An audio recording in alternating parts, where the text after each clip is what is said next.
ग्रॅज्युएशनला आपण ज्यावेळेस अभ्यास करतो त्याच्यामध्ये बरेच जण टॉपर येतात, काही कमी येतात. म्हणजे पासिंगपासून 100% पर्यंत आपलं व्हेरिएशन असतं. आतापर्यंत जर कोरिलेशन बघितलं, आपल्यापैकी जर काही असतील, काही मेरिटमध्ये 10वीला आलेले असतील, काही 12वीला आलेले असतील, काही ग्रॅज्युएशनला टॉपरमध्ये 70मध्ये असतील, 80मध्ये असतील वगैरे, किंवा ग्रेडिंगमध्ये असतील. आपल्या अगोदरच्या काही बॅचेस किंवा आपल्या आजूबाजूच्या काही बॅचेस, मित्रमैत्रिणी, नातेवाईक यांचा कॉलेजमधल्या, शाळेमधल्या मेरिटचा संबंध आणि करिअरचा संबंध आपण थोडा लावून पहा. म्हणजे 10वीला मेरिटमध्ये आलेला तो 12वीला आला का? 12वीला मेरिटमध्ये आला तो ग्रॅज्युएशनला उशीर राहिला का? किंवा ग्रॅज्युएशनला गोल्ड मेडल भेटलं पण तो करिअरमध्ये किती सक्सेस झाला? त्याचं डायरेक्ट कोरिलेशन नाही आहे आणि इन्व्हर्सली पण नाही आहे. ही इंडिव्हिज्युअल टू इंडिव्हिज्युअल डिपेंड करतं. पण करिअरमध्ये जे कोण सक्सेस होतात ते सर्वच पहिल्यापासून हुशार असतात असं नाही आहे, किंवा पहिल्यापासून मेरिटोरियस स्टुडंट असतात असं नाही आहे. तसं जर असतं तर आईन्स्टाईन पासून सर्व जे ग्रेट लोक आहेत ते कधीच झाले नसते. कारण ते कधीच अकॅडमिक्समध्ये त्या काळात कॉलेजमधल्या, शाळेमधल्या दे वर नॉट आउटस्टँडिंग पर्से. कोणते ग्रेट माणसं घ्या, Mahatma Gandhi, father of the nation घ्या, शाळा कॉलेज लाईफमध्ये ते आउटस्टँडिंग होतं असं कधी वाटलं असेल तर दाखवा मला. नाही. याचा अर्थ शाळा कॉलेजमध्ये आउटस्टँडिंग नसलेलेच होतात का असा अर्थ नाही आहे. असा अर्थ नाही आहे त्याचा. त्याचा अर्थ असा आहे, किंवा दुसऱ्या पद्धतीने विचारतो, सर्वसाधारणपणे आपल्या आजूबाजूला आपण वावरत असताना कलेक्टरचा मुलगा तो हुशारच असणार, एक समज असतो. पुढाराचा मुलगा हुशारच असला पाहिजे, तो पुढारी आहे, आईवडील आहे, असला पाहिजे. शाळेमध्ये शिक्षकाचा मुलगा आहे तो पहिलाच येणार. तो काय येणार त्याची कारण आपण वेगळ्या पद्धतीने करू शकतो, पण हे समज असतात सर्वसाधारणपणे. म्हणजे 90% लोकांना जर मी हा प्रश्न विचारला तर त्याचं उत्तर हो हेच येतं, नाही असं कोणी म्हणत नाही. पण ज्यावेळेस मी याचं कारण विचारतो ते कारण मला कोणी सांगत नाही. म्हणजे कलेक्टरचा मुलगा किंवा मुलगी हुशारच पाहिजे, हो असला पाहिजे का? कारण बाप हुशार आहे किंवा आई हुशार आहे म्हणून.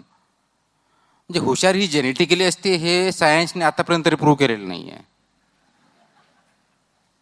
किंवा ती संसर्गजन्य असते असंही काही प्रूव्ह झालेलं नाही आहे. मग हे समज किंवा गैरसमज असं का आहे? ह्या डेप्थमध्ये आपण जात ना. आपण बऱ्याच वेळेस काय होतं की आपण अझम्पशन करतो सगळ्या गोष्टीचं. त्याचं कुटुंब पहिलं सगळे शिकलेले, सगळेच मेरिटमध्ये, हाय मेरिटमध्ये, नवीन नवीन आपला काही वाटत नाही, नॉर्मल आहे. त्यांच्या कुटुंबामध्ये येतात त्याच्यात नाविन्यपूर्ण काहीच नाही आहे, असं नॉर्मल. तो आला नाही तर नाविन्यपूर्ण होऊ शकतं. म्हणजे असं का? ह्या डेप्थमध्ये ज्यावेळेस विचार करतो आपण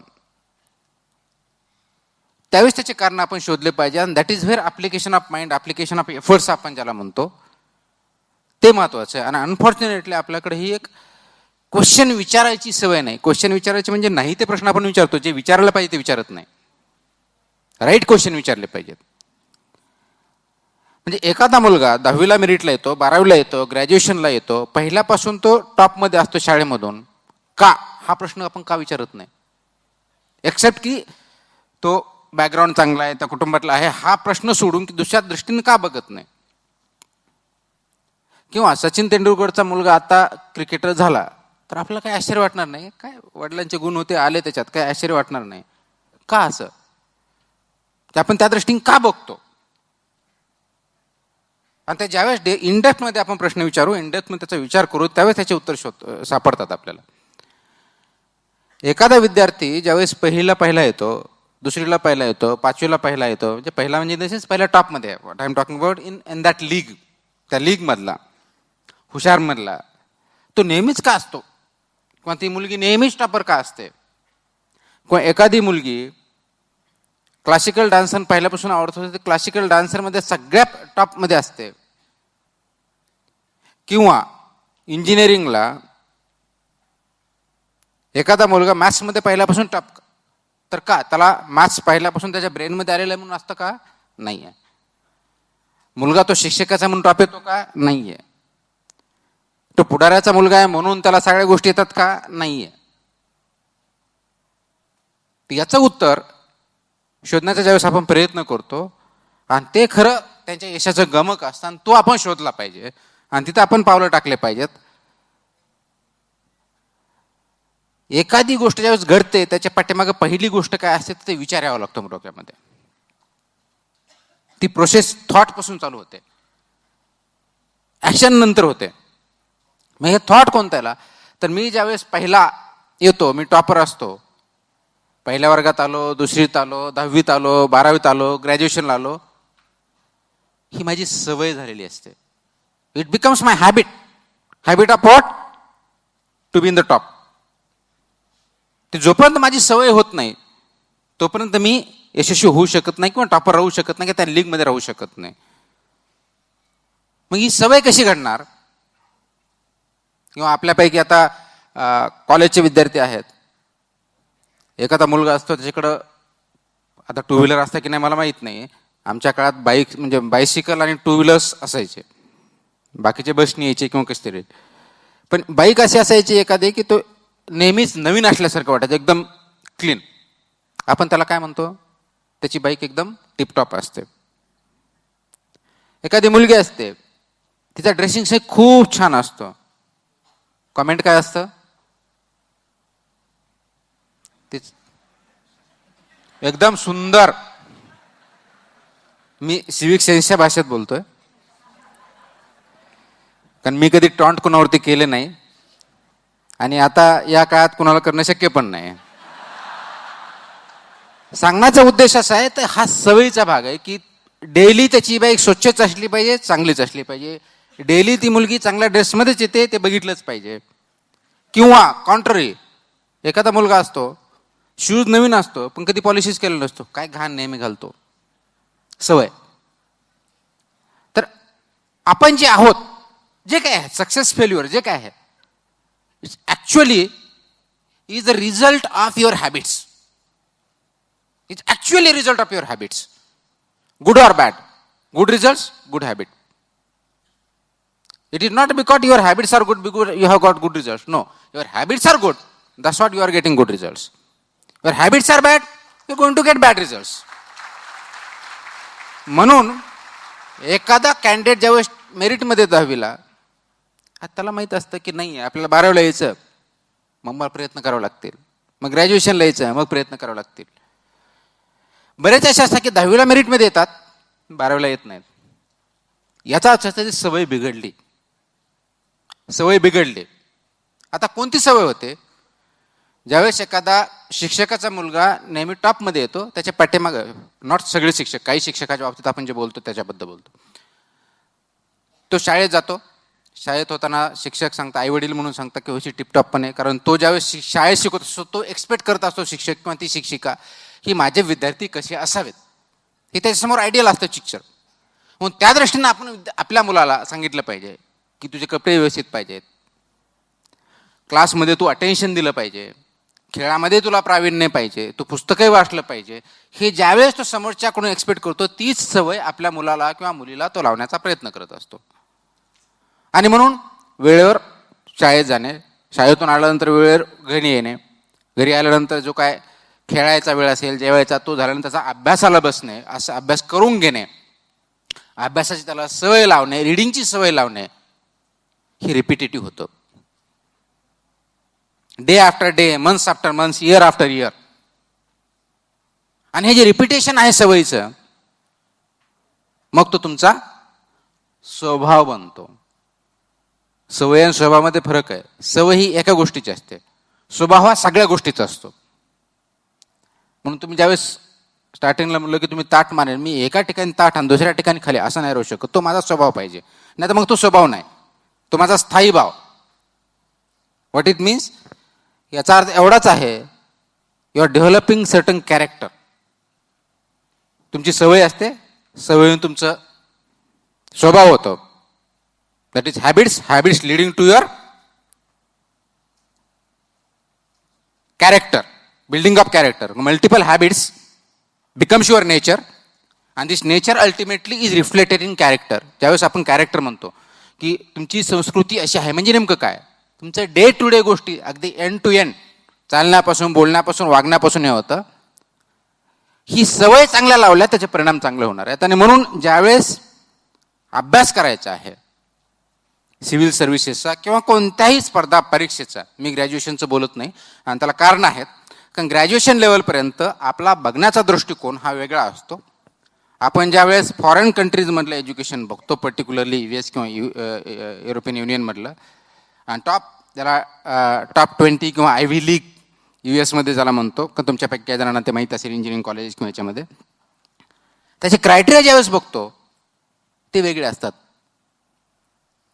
आपल्याकडे वेगळं असतं. म्हणून ग्रॅज्युएशनला किंवा 12वीला आपण गोकणपट्टी करणं, प्रेडिक्शन करणं, प्रेडिक्शनच्या आधारे प्रश्नाच्या आधारे उत्तर, आणि ते येणार आहे ते प्रश्न, हे टॉपिक येणार तेवढे करायचे, तेवढ्याच उत्तर लिहायचं, उत्तर लिहिलं की मार्क भेटणार, मार्क भेटलं की आपण टॉपमध्ये येणार. हा जनरल ट्रेंड आहे, हा जनरल ट्रेंड आहे.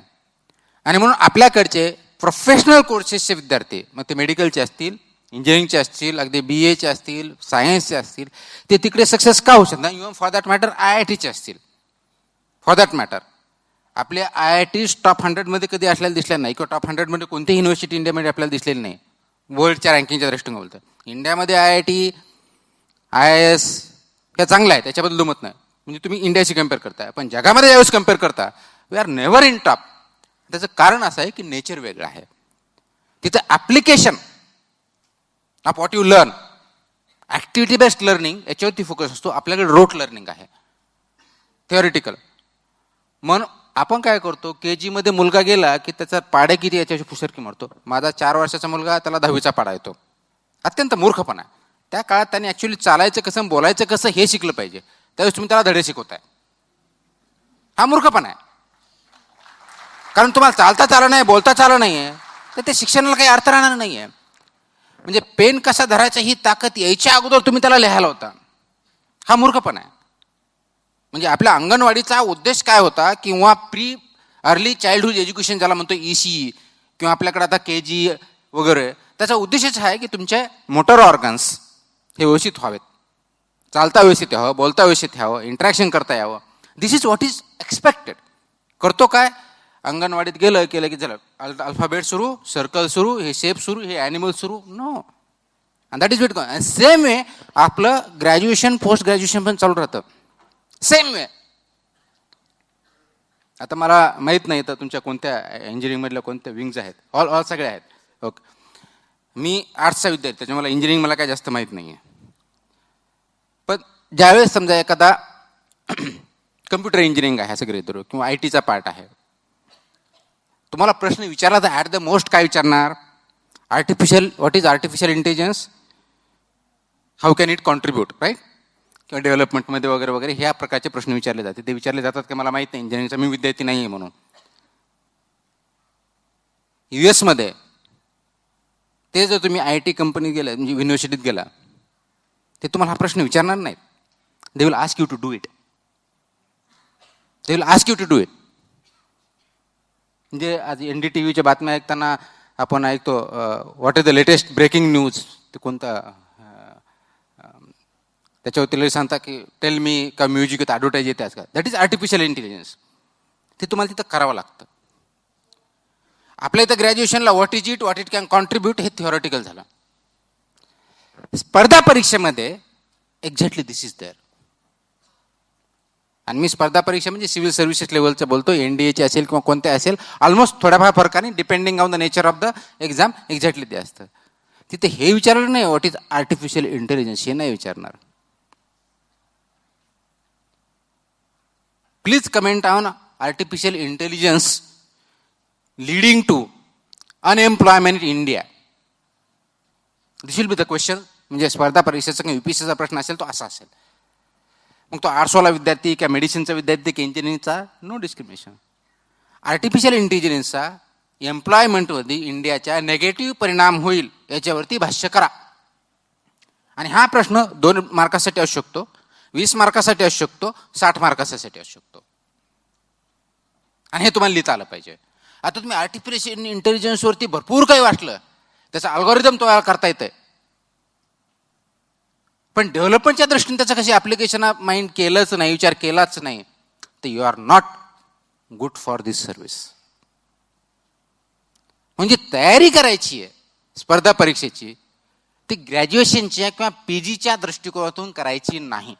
तर पहिली गोष्ट तुम्हाला जी लक्षात ठेवायची आहे, स्पर्धा परीक्षा कोणती, मी UPSCच्या बाबतीत बोलत नाही, एनी कॉम्पिटेटिव्ह एक्झामिनेशन, एनी, मग ती MPSCची असेल, PSIची असेल, NDAची असेल, आर्म फोर्सेसची असेल, बँकिंगची असेल, सिव्हिल सर्व्हिसेसची असेल, एनी, तर ते पहिलं ती परीक्षा कशासाठी घेतली जाते हे वाचा अगोदर. अनफॉर्च्युनेटली आपण ते कधीच वाचत नाही, अगोदर ते वाचा. आणि म्हणून UPSCचा किंवा सिव्हिल सर्व्हिसेसचा तुम्ही जर त्याचा ऑब्जेक्टिव्ह वाचलं तर त्याच्यामध्ये त्यांनी क्लिअर लिहिलेलं असतं, this exam is not to test your knowledge, this is to test your ability. तुमची ॲबिलिटी चेक करण्यासाठी ही एक्झाम घेतली जाते, नॉलेज चेक करण्यासाठी नव्हे. का? कारण प्रिलिम एक्झामला तुमचं नॉलेज चेक झालेलं आहे, प्रिलिममध्ये जे पास झाले याचा अर्थ you are having sufficient knowledge, संपलं. आणि ते मार्क मेरिटमध्ये काउंट होत नाहीत, त्यासाठी ते होत नाही. त्याचं कारण ते की तुम्हाला स्क्रीनिंग टेस्ट आहे, त्या स्क्रीनिंगच्या तुम्ही वरती आहात, म्हणजे यू आर केपेबल, सरळ सरळ त्याचा अर्थ तेवढा आहे. मेरिटमध्ये कोण येतं?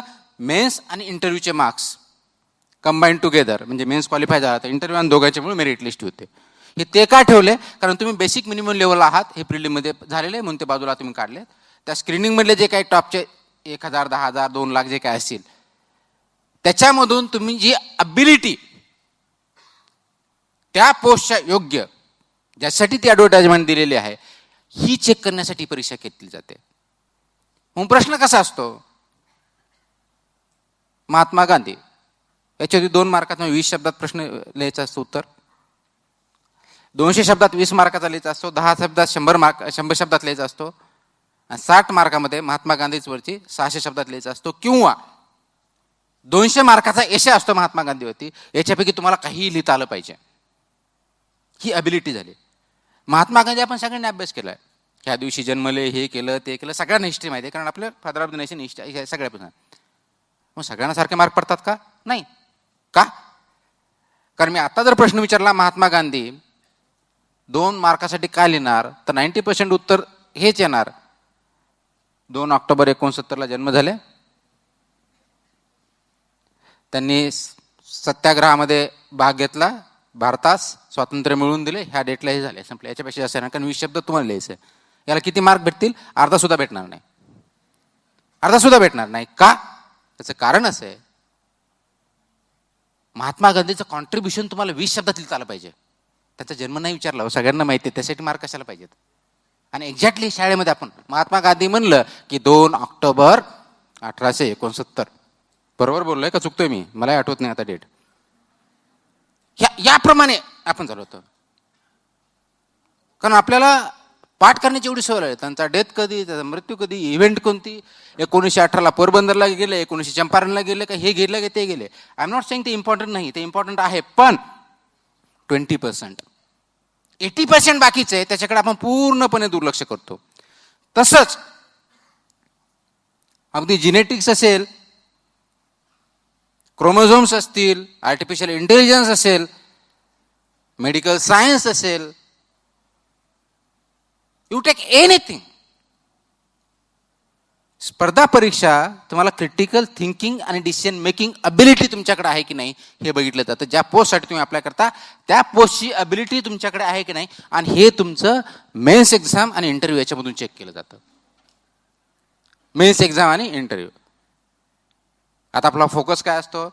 तुम्हाला जर म्हणलं की महात्मा गांधीवरती प्रश्न येणार, तर आपण वाचायला सुरुवात काय करतो? त्यांची सगळी बायोग्राफी वाचतो. बायोग्राफी वाचू नका असं माझं म्हणणं नाही, बायोग्राफी वाचा, it will be good for making research on Mahatma Gandhi. You can become PhD doctor, but not necessarily you will success in competitive examination, not necessarily. कारण तो तुमचा एक पार्ट आहे, 20% to 30% एवढाच पार्ट आहे. रिमेनिंग जो पार्ट आहे त्याच्याकडे तुम्ही बघत नाही. त्याला क्रिटिकल कॉन्ट्रीब्युशन असेल, ॲडव्हान्टेजेस असतील, डिसॲडव्हान्टेजेस असतील, डिसिजन मेकिंग असेल, जे ॲप्लिकेशन ऑफ माइंड, या दृष्टिकोनातून जोपर्यंत त्याच्याकडे अभ्यासाकडे बघत नाही तोपर्यंत ते प्रॉब्लेम राहणार. आणि म्हणून उत्तर लिहिता नाही आपल्याला जी सवय झालेली आहे, माहिती लिहिणं म्हणजे उत्तर लिहिणं, हे जे आहे हे चुकतो. इन्फॉर्मेशन हा उत्तराचा फक्त आणि फक्त 1/5 पार्ट असतो, और ॲट द मोस्ट 1/4, 20 to 25%. बाकीचे जे पार्ट्स आहेत ते आपण कधी बघितलेले नसतात. मी जरा तुम्हाला आता प्रश्न विचारला की सर्वात अवघड प्रश्नाचे उत्तराचे भाग किती, एकही उत्तर देऊ शकणार नाही, मला छातीत ठोकून मी सांगू शकतो. असेल कोणाला तर सांगा, सर्वात अवघड जो उत्तर असतो म्हणजे प्रश्न, त्या उत्तराचे भाग किती आहेत, parts of the answer, anybody सांगू शकाल? नाही. खूप झालं तर काय, प्रस्तावना असते, उत्तर असतं आणि कंक्लुजन असतं, हा एवढं बोलू शकू. हा इझिएस्ट ऑफ द क्वेश्चन आहे, त्याचे 3 भाग आहेत. मी डिफिकल्ट क्वेश्चन जो आहे त्याचे 9 भाग असतात उत्तराचे. कधी विचार केलाय? नाही. पण आपल्याला मार्क तर भेटतात. आणि म्हणून ज्या वेळेस इव्हन ग्रॅज्युएशनला किंवा पोस्ट ग्रॅज्युएशनला 2 मित्रमैत्रीण असतात, सारखाचा अभ्यास केलेला असतो,